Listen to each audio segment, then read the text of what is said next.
What's up, guys? It's Sam the Newsboy here, and man, we have got so much to talk about. Is the text not showing up on your screen? I don't think it's showing on that video. Oh, the effect of it flying up. We gotta do that again. Okay, that was the effect I wanted. What's up, guys? Sam here. I'm gonna have to pick up all this paper, but it doesn't matter because it's the holiday season and I am cheery and bright. As always, we have so much to talk about today. The iPhone 14 is getting its biggest upgrades ever. Apple's redesigned iMac Pro is just around the corner, and there's a delay of the one big feature we all wanted that Apple announced months ago. They've delayed it officially. So let's go find out this stuff. I'll see you guys. We'll drop. You know what to do. Listen here. I'm gonna really need you to hit that like button, doop, and then hit the subscribe button. Look at that cursor go. I bet you've never seen anything move that fast. Hit the bell so you're always notified. Thanks, guys.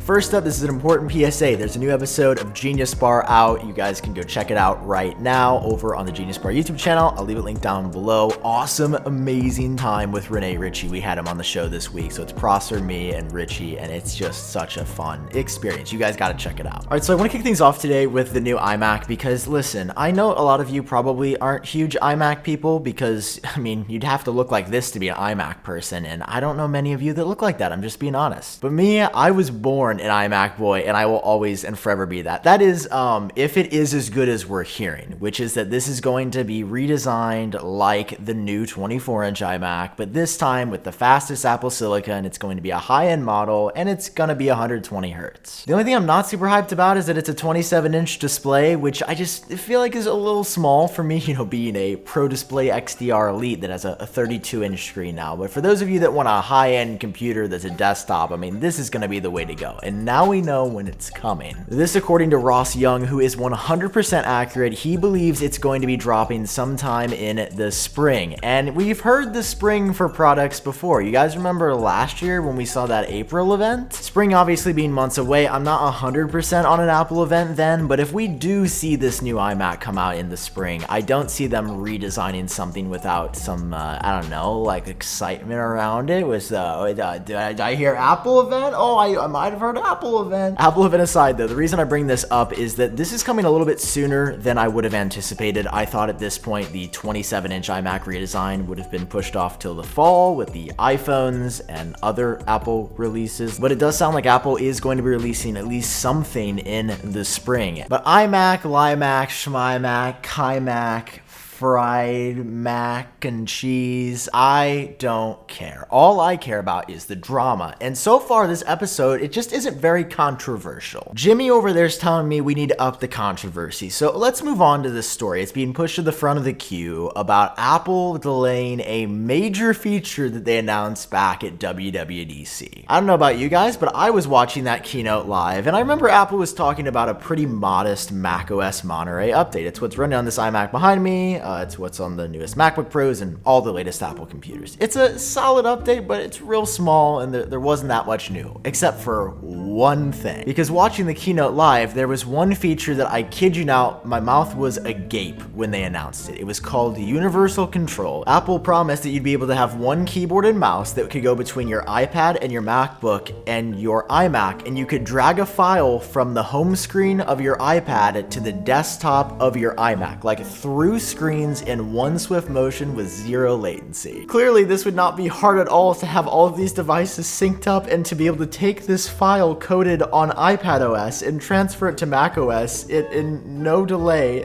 This clearly was an amazing feat of engineering. So a lot of people, myself included, really excited for this. And as it turns out, Apple was also excited. In fact, they were a little too excited when they showed this off at their big software demo a few months back in June. Because Apple has confirmed that this feature isn't even delayed just a couple of months until the winter. This is delayed all the way until the spring of 22. In fact, the next WWDC will practically happen by the time this feature ships. Listen, if I'm being honest with you, I'm not surprised because this feature is insane, and the fact that they showed it working so smoothly, they had to pull off some black magic to make this work on the keynote, because I don't know what they sacrificed, it just worked. This is just a crazy idea, and the fact that they can't figure it out is very realistic because this seems incredibly challenging. I'm just saying that I understand how complex this is and that I understand that it's delayed. Although, of course, I'm disappointed because, I mean, this again was the main thing that we were supposed to get, and now it's not even coming out until next year. What, Jimmy? Now I need good news? You just told me that we needed controversy. Now you said you brought everybody down. Okay, well, lucky for you, it's your lucky day. Just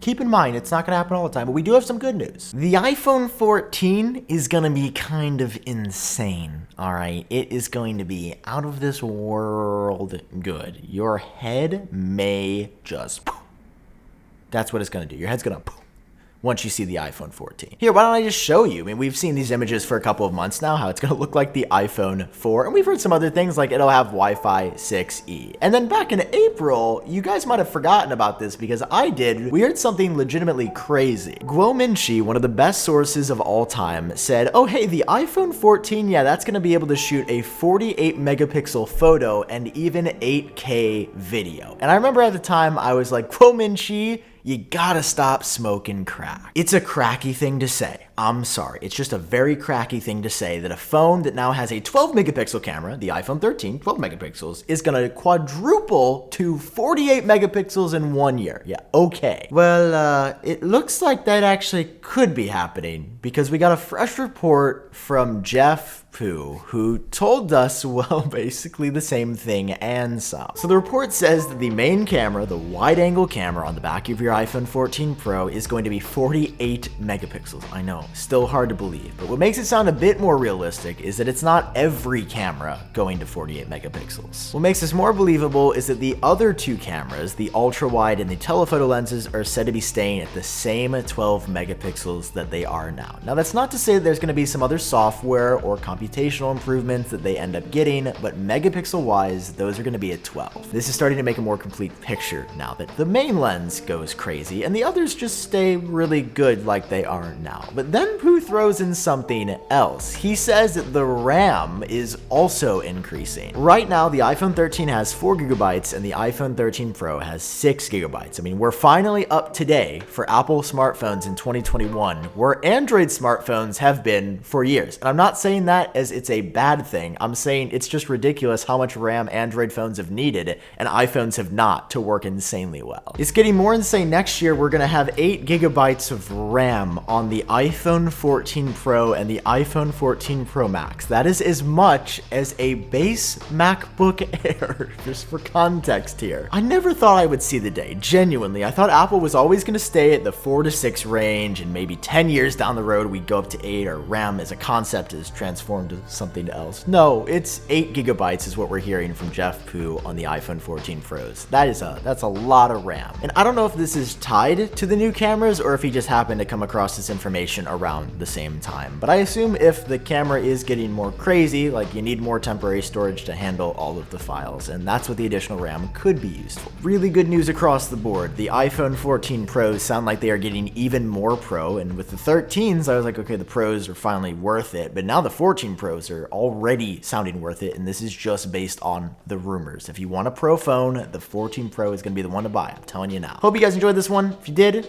drop a like, hit a subscribe, and I think that's all. All right, talk to you guys in the next one. Peace.